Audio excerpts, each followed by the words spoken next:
Are you afraid of clowns? You're not alone. Did you know that according to a survey conducted in 2016, as much as 55% of people reported feeling uneasy or uncomfortable around clowns? This phobia is more common than you might think. Since it's so common, it seems like a really good source of material for a horror movie, right? Someone should get on that. Oh wait, Stephen King again? This guy's books are in every horror movie now, I swear. Hey all of you beautiful people, my name is Taylor, welcome to the Dissection, and today we are going to be looking at It, the remake that came out in 2017. Now, why would we start here and not with the original TV miniseries that came out in the 90s? Well, to be honest, aside from having an iconic Tim Curry performance, that movie wasn't very good. But if that's something you guys really want to see, let us know down in the comments and we will make a series out of these It series movies. Or miniseries. Whatever. You know what I mean. It is a movie that has been lodged in the subconscious for many of us for the last 20 plus years. Whether it's because of the connection to the real life monster John Wayne Gacy or just the fact that clowns are kind of creepy, this movie definitely tugs on your fear nerve. The 2017 remake was directed by Andy Muschietti, who also directed Mama and is working on the upcoming Attack on Titan movie. A movie that probably won't get dissected on this channel, but it's worth mentioning how he's paying the bills these days. It grossed $123 million over its North American opening weekend, a record for a horror movie film, and more than double that of the previous record holder Paranormal Activity 3 in 2011. So get ready to face your fears and let's dissect it. Let's dissect It. God's sake, just cut to the voiceover already. We are literally just starting the movie and the New Line Cinema animation is freaking me out. This is a masterful example of sound design as well, with the kids laughing and the rain, and with that, you know you're in for a treat. I love movies that don't waste time with credits in the beginning. The opening of this movie takes place on a rainy October day in 1988. Georgie asks his brother to accompany him outside for a paper boat race. However, Bill is feeling under the weather. I'd come with you if I weren't dying. We can also hear Bill has a stutter, which will certainly come up later. Bill sends Georgie down to the creepy basement to acquire some wax sealant for the paper boat he is holding, and of course, the light doesn't work. I mean, what did you expect? You're watching a horror movie, right? Georgie sees eyes leering at him from the darkness, but luckily it's just a couple light bulbs. We're not even through the credits yet, and there's already been a scare. Albeit a psych-out scare, but you know, be prepared. This movie does that a lot.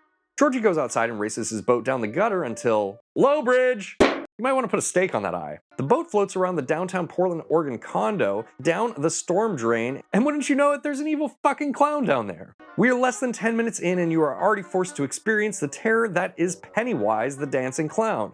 How's that for pacing? Pennywise does his creepy rhetoric and tricks Georgie into reaching down for his boat, but not before he gives him this look. I seriously love how Andy Muschietti holds the frame right here, and I also think it's really awesome that they were able to use Bill Skarsgård's lazy eye to add to this sort of unsettling feeling that the Pennywise character has. Georgie reaches in for the boat and... Yeah, we're gonna have to censor all of this out, but if you would like to see it uncensored, you can join us over on Patreon. Children getting murked before the main title card. That's how you know you're in for a good horror movie. Now it's June 1989 and we see a young Mike Hanlon who is hesitant to kill this sheep. Hey, let's get a little more lighthearted here. Teens talking about circumcision. They sliced the tip of his dick off. The losers, that's not derogatory, that's just what they call themselves, make bar mitzvah jokes as they walk by this group of troubled teens. Foreshadowing is a warning or indication of, then we meet Bev. And like, goddamn dude, girls are fucking mean. Look, I'm sure we all dealt with some form of bullying at one time or another, and it's a pretty terrible feeling, but I feel like girls are so much more vicious than boys are. Maybe not, I don't know. Probably because they're smarter and make deeper cutting insults. So anyways, Bev gets a bag full of trash water dumped on her, and I kind of threw up in my mouth a little bit watching it. Like, if you watch this scene in 4K HDR, you can smell the water, if you know what I mean. The boys dump their textbooks and prepare for a summer of fun inside of an arcade. You'd spending it inside of your mother. But Bill has different plans for the crew, namely looking for his missing brother, which is kind of a bummer if I'm gonna be honest. Not a fun way to spend your summer vacay, you know what I mean? Every party needs a pooper, that's why they invited you. Party pooper, party pooper. They discuss the case of a newly missing young girl, which totally triggers Bill since... Oh hey, remember that group of savory-looking young gentlemen? Well, they just want to let Bill know that they're sympathetic for his loss. You got a free ride this year because of your little brother. Summer's gonna be a hurt train for you and your good friends. Gross. Bev runs into the most cheek-pinchiest kid you've ever seen, Ben, who clearly is taken back by a girl talking to him. Sorry, son. Yeah, dude, she's impressed. Sure, the one where you get nervous and fart. Bev warns him about the Lick Goons and proceeds to discover his dark secret. New Kids on the Block. I don't even like them. I mean, I definitely didn't like New Kids on the Block in the 80s or anything, but New Kids on the Block gave us sick pickup lines like this. Please don't go, girl. That's the name of another New Kids on the Block song. Bill's dad is playing with his wood and finds his son's morbid science experiment he used to determine where to look for Georgie. And despite it being quite impressive for a kid his age, his dad shuns Bill's efforts and tells him to destroy it before his mother sees it. Grief affects all people differently. He's dead! Especially when you're trying to stroke your wood. He's dead! There is nothing we can do! Everyone has their own process. No judgment. Mike delivers meat, and I'm pretty sure he's violating some sort of health code here, and upon arriving sees this. Oh, and also this.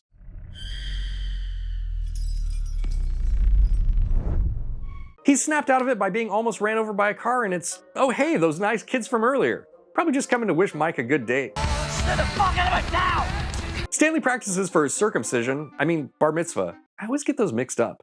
And we're introduced to probably the creepiest painting I've ever seen.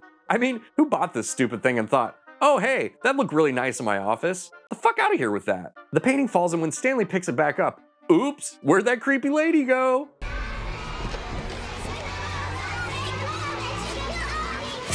Ben writes Bev a love note on a postcard, which, believe me, comes into play a lot later. And I'm not gonna lie, this kid has some mad poetry chops. A real Edgar Allan poet. That joke sucks. Ben proceeds to give us some context on the history of Derry, Maine by flipping through pages in an old book, and then, wouldn't you know it, a red balloon. That's probably not good. But being the curious type, he follows the balloon to find a smoky egg, probably from the explosion that was just mentioned in that old book. He follows the eggs like some sort of defective Easter bunny into the back section of the library. You know, where they keep the film stock of old war footage and newspaper slides, and subsequently finds out who's been leaving the eggs. It's the kid whose head was in the tree from the book. Wonder how he got here. Ben leaves the library just to be assaulted by a foe far more real than headless children. Bullies. And this is seriously one of the most harrowing scenes in the movie by far, as Ben cries for help to a passerby, only to be met with a look of complete apathy. And this is actually one of the themes in It that I think is the most terrifying. Pennywise is a scary clown for sure, but drag him into light and he's powerless. These are the real monsters. They live right outside your door and are all around you. And the rest of the world, for the most part, is completely apathetic to the horrors that normal people, even juveniles, commit. At least, that's my takeaway from all this. Ben manages to break free from Henry right after having a big-ass H carved into him like he's a pumpkin. He then rolls down a hill and makes it across a creek. Nearby, the fellas are looking in the sewer system for signs of missing kids when they find a shoe belonging to a local missing girl, Betty Ripson. And what was a day of grab ass in the shitwater has now turned very, very serious. And it's really split the boys' willingness to travel into the Derry crap pipes. I don't want to go missing either. Yes, point. Ben runs into the Caca Club, and just in time too. This poor kid looks like he's about to bleed out. How much you want to bet that's infected? Patrick the pyro bully follows Ben's trail down into the sewer opening, and assuming he's hidden inside, goes in after him. This can has an impressive amount of aerosol, and I think we all saw this coming. The kids play doctor and attend to Ben's very serious injuries. Like, come on, dude, go get stitches. They run into Bev, who's been visited by Aunt Flo, and she flirts with the local pharmacist, to create a diversion so the Derry desperados can lift some medical supplies to aid their, seriously, this kid is just sitting in the alley. Call fucking 911. More New Kids on the Block jokes. You sure they got the right stuff to fix you up?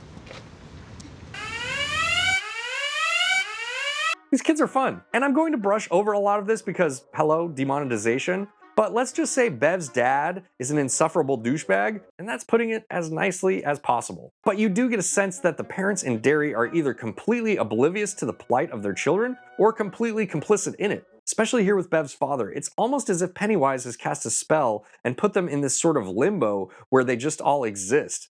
Either that or living in a place where so many children go missing every 27 years desensitize them to the outside world. Oh hey, did someone request a song montage? Leave it to the new kid to spoil the mood. Derry's not like any town I've ever been in before. They did a study once, and it turns out people die or disappear 6 times the national average. Ben offers to share more creepy shit with them because, hey, who doesn't love a good true crime excursion? He explains the history of Derry and how some of the founders went missing, and wait a second, I recognize that lazy eye from somewhere. Well, anyways guys, let's get back to it. Oh, busted! Eddie walks home with Butterfingers. Here, let me help you with that. Eddie has a run-in with Pennywise in one of my favorite stylistic scenes of the whole movie. From the red balloon pyramid to the breathing camera lens close-up of Bill Skarsgård, this scene is truly disturbing. Bev finds Ben's anonymous love note slipped into her backpack, and for the first time, she's just happy to be noticed by someone other than her scumbag father. Moving on. She hears someone calling from the drain and is subsequently attacked by her own damn hair that she cut off earlier in disgust. Metaphor? And by this point in the movie, I'm sure you get the idea that the pacing isn't going to slow down and that we are just going to be subjected to pants-shitting scares for the remainder of the runtime. And I'm pretty sure that there's some sort of hidden message here about Bev becoming a woman and menstruating, but I'm too stupid to figure it out, which is why I write bad jokes and leave the deep introspection to guys like Ryan Hollinger. Someone needs to call Derry Dan's Sheds and Shingles to patch up that roof. Or just get a bucket, I guess. Hey, why is Georgie's light on? Bill picks up this turtle, and I know there's this thing in the book about the great turtle fighting Pennywise or something or other, but again, I'm not here for lore, I'm here for gore, baby. This subtle panda watching a child's shadow is pretty creepy, though. You should definitely follow it. Okay, I was working on a joke here, but then I got jump scared and lost it, so sorry about that. This basement scene is one of the creepiest in the whole movie and was shared a lot pre-release, and for good reason. Pennywise has his hand up Georgie's back end like he's a human puppet that is trying to convince Bill to come down into the sewers and float with him. Bill is not buying any of this bullshit, and Pennywise proceeds to seizure run towards him, but luckily for Bill, he manages to escape. The troupe meets with Bev to help her clean the blood-covered bathroom, and she mentions that her father can't see the blood. More insight into something being deeply wrong with the parents of Derry. Bev drops a hint about the anonymous note that she receives to Bill, and it goes right over his poor stuttering head. And she quickly realizes that he did not craft the soliloquy. During the bike ride back, or bike walk I guess, the kids discuss things that they've all been seeing, including this maniacal killer clown. Wait, can only virgins see this stuff? They notice the douche cruiser as well as Mike's bike and decide to go help him before another kid ends up with an H. Okay, seriously, how did this kid not go to the doctor? Henry is forcing Mike to eat his own meat, and that's not what it sounds like, and Mike sees Pennywise. Oh hey dude, what's up? And just before he gets bludgeoned to death by Derry's most unstable teen, Bev pelts Henry in the face with a rock. And holy shit is that satisfying. And then there was a... Is there anything more wholesome than just a bunch of kids living in the moment? No cell phones, no video games, just a good old-fashioned concussion. Now that Mike is in the crew, they officially dub themselves the Losers Club. See, I told you I wasn't just being mean. The losers go to a parade in downtown Derry, and upon seeing another missing person poster, they put it together with the help of Big Brains Ben that the events are cyclical and happening every 27 years. Cut to Bill's garage, which is now a command center where the kids are starting to put it together that it is originating from the well house and moving around town via the water system. And here we get yet another fuck you scary scene where Pennywise comes out of the projector and yeah, this clown is scary as fuck, dude. Bill decides to head to the old well house himself and end Pennywise's summer of terror, and the losers follow and are given a very touching monologue. Wow. What? He didn't stutter once. As the losers enter the house, Richie finds missing posters of himself, prompting a freakout. Luckily, he has Bill to calm him down because shit is about to get really hairy in this house of horrors. Richie, Bill, and Eddie proceed to the second floor where they find yet another child that went missing, being drug off by an unseen villain. Eddie hears his name and gets distracted long enough to be separated from the group. Leperman scares Eddie and he faints and falls through the house back to the first floor kitchen. Richie is the next to wander off, and as if he didn't just witness a kid getting drug off by a murdering clown, walks into a room by himself. He subsequently is trapped in this room, and wouldn't you know it, the room is full of fucking clowns. A coffin opens showing one of the missing kids' posters featuring Richie's face with the message, "Found," scrawled in blood across the lid. Richie looks into the coffin to find a doll of his dead, rotting corpse, something that actually looks like it would sell really well at Hot Topic, in the coffin. And then cue this jack-in-the-box springing son of a bitch. Beep, beep, Richie. Richie escapes to join Bill as they witness Eddie pop out of a heroin nap mattress and throw up lava? Or something like lava. Eddie wakes up and oh god! Probably not a great time to find yourself broken. We see Pennywise tease-biting Richie here, and you start getting the sense that he is scaring them to feed off their fear at this point. I mean, clearly he could bite off Eddie's arm if he wanted to. Decisions. After seeing one of the half-eaten missing kids hanging in a closet, Bill and Richie make their way back to Eddie through some serious jump cutting. Seriously, how'd they get downstairs so quick? This isn't real enough for you, Billy. I'm not real enough for you. Holy shit. It wasn't real enough for Georgie. Pennywise lunges at the pair who look like they're simultaneously shitting themselves, just as... Bev comes to save the day. Again, Pennywise is clearly injured and not very happy as his hand turns into a werewolf hand, making this the best werewolf movie that has been released in the past decade. Seriously, why are there no good werewolf movies? Ben gets slashed in the stomach again as he retreats to the basement, and can we give this kid some medical attention already, for God's sake? Just as long as it's not Richie. Do not fucking touch me! Okay, I should not touch me! No, you touch me! The losers flee and apparently call Eddie's mom, who is understandably furious and also super misogynistic. Oh, I've heard of you, Miss Marsh. And I don't want a dirty girl like you touching my son. The losers argue outside about pursuing Pennywise to kill it. Most of them have had enough, and Bill and Bev seem to be the only ones psychotic enough to want to pursue the injured clown. And I mean, in Ben's defense, Look at this motherfucker! He's leaking hamburger helper! Bill and Richie fight after Richie says Georgie is dead, and damn if Bill doesn't have a good right hook. And after all of that drama, it's the perfect time for a sappy montage. You get to see what the kids are up to for the rest of the summer, presumably with no interference from it. It's now August, and not surprisingly, the Derry Dingleberries are about to shoot a cat when Officer Bowers, aka Henry's dad, confronts the hooligans about stealing his gun, and then proceeds to shoot at his son's feet after yelling at him. And now we get some insight into why Henry is such a POS. Eddie's broken arm is in the cast, so at least one of these fucking kids has healthcare when he runs into Greta, the slut-shaming bully who doused Bev with the trash water earlier, who informs Eddie that these pills are bullshit placebos. Henry sees a red balloon, which sounds like a children's story title, but in this case, Henry finds it attached to his knife that he lost earlier while he was chasing Ben down the hill. Henry proceeds to walk into the house where his father is asleep on the recliner, and clearly there's no Mrs. Bauer. The TV starts talking to Henry, commanding him to kill his father. Henry obliges and is then told, "Kill them all! Kill them all! Bev is confronted by her father in the most creepy way possible after she discovers a lock keeping her inside the house on the door. And in all seriousness, this scene is pretty vomit-inducing, and the acting by Stephen Bogert is truly terrifying. Bev stands up for herself in a way that mirrors her encounter with Pennywise as she fights off her father. She runs into the bathroom and locks the door behind her shortly after it's kicked down by her father, and then... You got knocked the fuck out! Someone get a stick to poke him and see if he's dead. But then this happens. Bill arrives at Bev's to find her father probably dead. I mean, he looks pretty dead. And sees a note left by Pennywise. "You die if you try," which is a pretty bad rhyme, but at least they're consistent with the clown theme. Bill finds Richie at the arcade and informs him that Pennywise has abducted Beverly. They call Eddie, who finally stands up to his mother. They're gazebos! They're bullshit! And now the gang is back together. Mike even brought his sheep killing gun. They go back to the murder house, makeshift weapons in hand. Well, sort of. They enter the house, well, everyone except Stanley, who's kind of the weeniest out of all of them, let's be real. But after some talking, they convince him to stay together. The kids head straight for the basement and discover a well they manage to rig a rope down and then head in. Meanwhile, Bev awakens to find herself in the sewers surrounded by all sorts of kids' toys, and I mean, a lot of kids' toys. Oh hey, we found the missing kids! The rest of the losers channel their inner Goonie and venture forth down the well into the sewers. Pennywise shows us his dancing skills, and he shows Bev the deadlights. And quick note here, I can't watch this scene without thinking about the Meshuggah remix someone did when the movie came out.